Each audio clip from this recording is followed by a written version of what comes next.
یعنی اگر ہم ایک اسکرٹ بلاؤز والی عورت کو دیکھیں گے، اب تو بے حیا ہو گئی ہیں ہماری مسلمان بہنیں بھی، تو آپ بتائیں کہ ہم اس کو دیکھیں گے تو کیا کر رہے ہیں کہ ہم دور سے دیکھ رہے ہیں تو ہم کہہ رہے ہیں شاید کوئی انگریز عورت آ رہی ہے، انگریز لڑکی آ رہی ہے، ٹھیک ہے نا؟ تو آج ہم نے جس کی شکل بنا لی نا، اور جس کے اطوار اور جس کے طریقے سیکھ لیے، تو یاد رکھیں کہ اللہ کے نبی فرماتے ہیں من تشبہ بقوم فہو منہم، تم نے جس قوم کی شکل بنائی تم انہی کے ساتھ اٹھو گے۔ دل کر رہا ہے کہ اس قصے کو بیان کر کے بات ختم کروں۔ حضرت علی رضی اللہ تعالیٰ عنہ نے 2 دفعہ یہ کہا، میں نے پڑھا کہ اگر حضرت عمر فاروق نے 2 دفعہ یہ بات کہی کہ علی نہ ہوتا تو عمر ہلاک ہو جاتا، 2 موقعوں پہ کہا علی نہ ہوتا تو عمر ہلاک ہو جاتا۔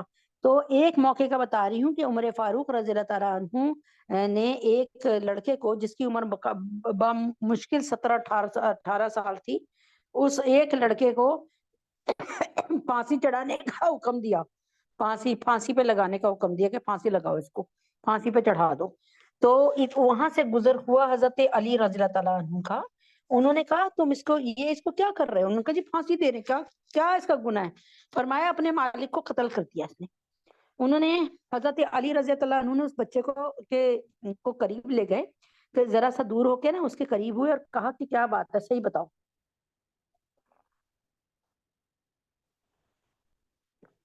اس نے کہا میرا مالک میرے ساتھ ہومو سیکسولیٹی یعنی میرے ساتھ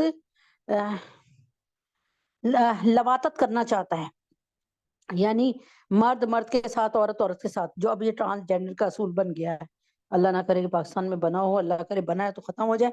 تو بہرحال یہ چاہتا تھا، تو سامنے چھری پڑی بھی تھی، میں نے اس کو اٹھائی، میں نے اپنے مالک کو مار دیا جب وہ میرے ساتھ غلط کام کرنے کی طرف آیا۔ تو اللہ کے نبی وہ حضرت اللہ اکبر کبیرہ حضرت عمر فاروق حضرت علی رضی اللہ تعالیٰ فرماتے ہیں کہ عمر فاروق سے کہ یہ کہہ رہے ہاں لیکن کوئی ثبوت نہیں ہے اس کے پاس۔ حضرت علی رضی اللہ تعالیٰ عنہ نے فرمایا ثبوت میرے پاس ہے۔ فرمایا اچھا بتاؤ۔ فرمایا قبر کھودو۔ قبر کو کھودا تو اس میں سے مردہ غائب، 1 دن 2 دن کی بات ہے، مردہ غائب۔ حضرت علی رضی اللہ تعالیٰ عنہ نے فرمایا یہ لڑکا سچا ہے، اس کا مالک اس کے ساتھ لواطت کرنا چاہ رہا تھا، ہومو سیکسولیٹی۔ چنانچہ اس کا مالک اس قبر سے نکال کر قوم لوط کے قبروں میں پہنچا دیا گیا ہے۔ قیامت والے دن یہ قوم لوط کے ساتھ اٹھے گا۔ یہ سچا قصہ ہے الحمدللہ۔ اللہ تبارک تعالیٰ جو کہا سنا اس پر عمل کی توفیق عطا فرمائے، اور اللہ تبارک تعالیٰ ہمیں یہود ہنود نصارہ کی پیروی کرنے سے، ان کے نقش قدم پہ چلنے سے اللہ تعالیٰ محفوظ رکھے۔ اللہم صلی علی محمد وعلی آل محمد کما صلیت علی ابراہیم وعلی آل ابراہیم انک حمید مجید۔ اللہم بارک علی محمد وعلی آل محمد کما بارکت علی ابراہیم وعلی آل ابراہیم انک حمید مجید۔ قل هو اللہ احد اللہ الصمد لم یلد ولم یولد ولم یکن له کفوا احد۔ قل هو اللہ احد اللہ الصمد لم یلد ولم یولد ولم یکن له کفوا احد۔ قل هو اللہ احد اللہ الصمد لم یلد ولم یولد ولم یکن له کفوا احد۔ اے میرے پیارے اللہ، اے میرے حقیقی اللہ، اے کارساز، اے میرے پیارے اللہ، اے اللہ پاک ہمارے گناہوں کو معاف فرما دیجئے، یا اللہ پاک ہماری خطاؤں کو درگزر فرما دیجئے، یا اللہ پاک قدم قدم پہ شیطان نے جال بچھائے ہوئے ہیں، اپنی رسیاں پھینکی ہوئی ہیں۔ اللہ آج کل تو اللہ تبارک تعالیٰ نبی صلی اللہ علیہ وسلم کی وہ حدیث سامنے نظر آتی ہے، بالکل النساء حبائل الشیطان، عورتیں شیطان کی رسیاں بن گئی ہیں، عورتیں شیطان کی رسیاں ہیں جن کے ذریعے مردوں کو غلط کام پہ لگایا جاتا ہے۔